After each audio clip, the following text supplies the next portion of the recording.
Can I just be clear on something? Just what you consider would give you the right to try to form the next government?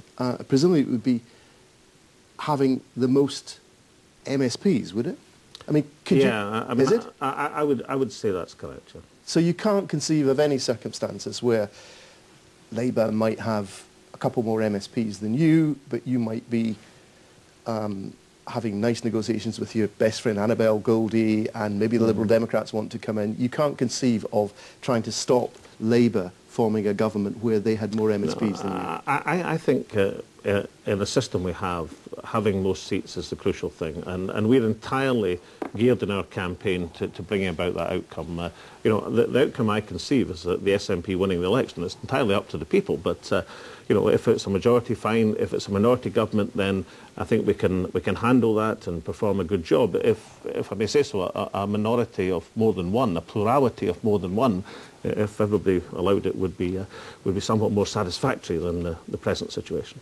Right, now the Liberal Democrats seem to be somewhat softening, perhaps. I don't want to ascribe to them views they don't have, but perhaps ambiguous now on whether, because of course last time they wouldn't form a coalition with you because you wanted a referendum on independence. If their line softened on that, I mean, I'm just curious actually, have you had any talks with them about this?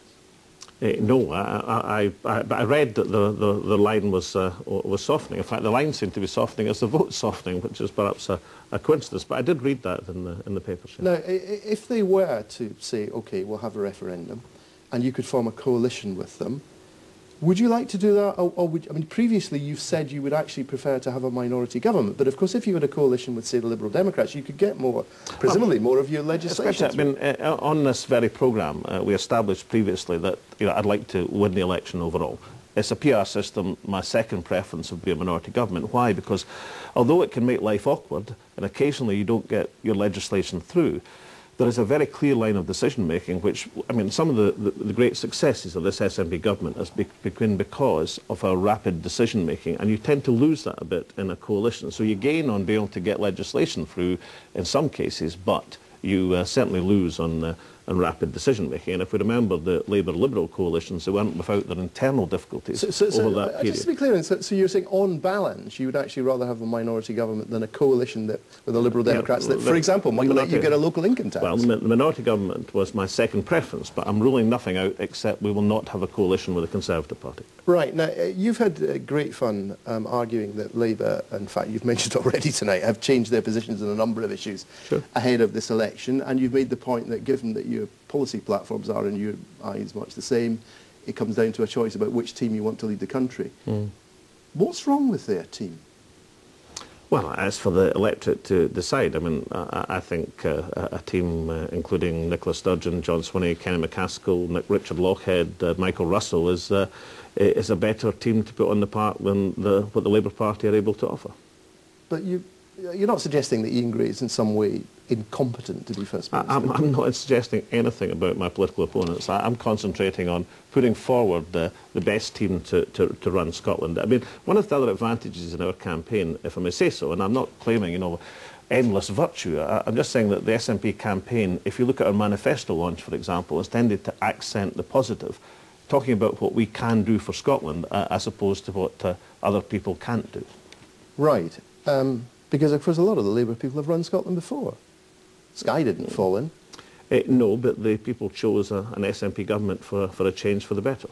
Right. Now, what about your team? I mean, vote Alex Salmond for First Minister. Can you vote Alex Salmond for anything other than First Minister?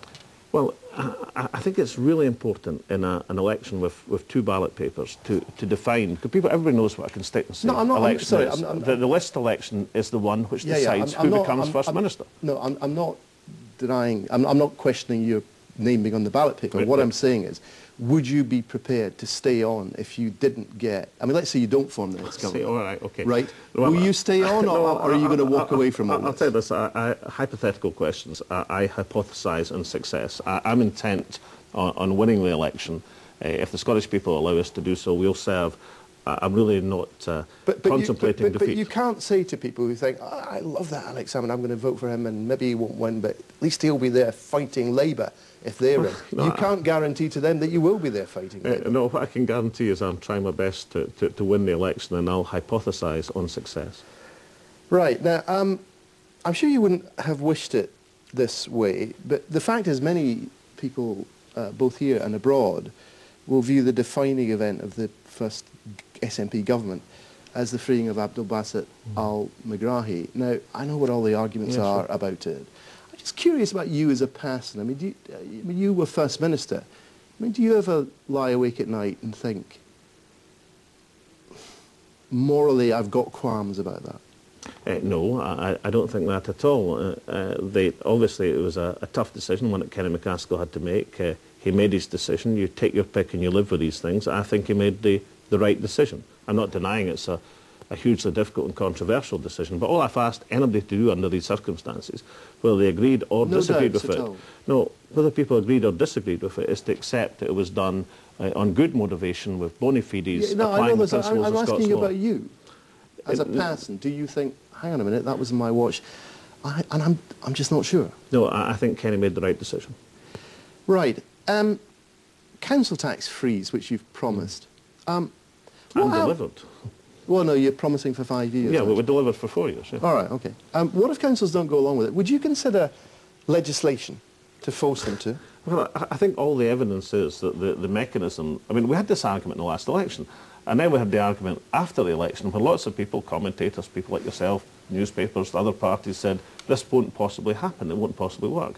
But it has worked, and John Swinney found a mechanism that central government could compensate local government for the council tax freeze, and lo and behold, all 32 councils in Scotland over the last 4 years have implemented the council tax freeze. And I think on the same basis, they will implement the freeze over the next 5 years if the SNP, and only if the SNP, are elected. Right. So you wouldn't consider legislating on this? I don't think it will be necessary, Gordon. I'm quite certain that the councils... well, I'm not ruling anything out, but I don't consider it necessary because I believe that the mechanism that John found... I mean, it would be irrational for any council, in my opinion, not to take the compensation that central government pays for the council tax freeze in return for freezing the council tax. While all these rich people living in big houses don't have to pay extra council tax, how long under your financial plans will it be before public sector workers can expect a pay rise? Well, let me take the first part of your question. The council tax is a deeply regressive tax. If you lower that tax by freezing it, it's a progressive move. And you know what the evidence says, the lowest income decile gains most in terms of a portion of income from freezing the council tax. And the arrangement with our unions is a 2-year freeze in the council tax. Yeah, that's the arrangement. I'm saying, what is your plan? Is it going to be more than 2 years? Is it going to be 3 years? Oh, no, we negotiate with our public sector unions. But you must have built it into your financial calculations. Well, we will negotiate with our public sector unions when the time comes, but we envisage a 2-year freeze in pay, and they've agreed to that. Initially, sorry, you're saying you only envisage a 2-year freeze? We envisage a 2-year freeze in pay, and then we'll negotiate again with our workforce as opposed to on Newsnight. And incidentally, the no compulsory redundancy agreement was one of the things that allowed that to be acceptable. All right, Alex, I'm going to have to leave there. Thank you very much indeed. Very quick look at tomorrow's front pages. Where are they? There they are. The Times, that poll, Salmond heads for victory in poll shock. It says Nationalists 10-point lead unassailable. Scottish Sun, Cardinal on bomb alert, Catholic leader and Stars Celts fans warned, as we were talking about that earlier. And the Herald bomber is Scotland's most dangerous man, it says. That's all we have time for tonight. I'll be back tomorrow. Until then,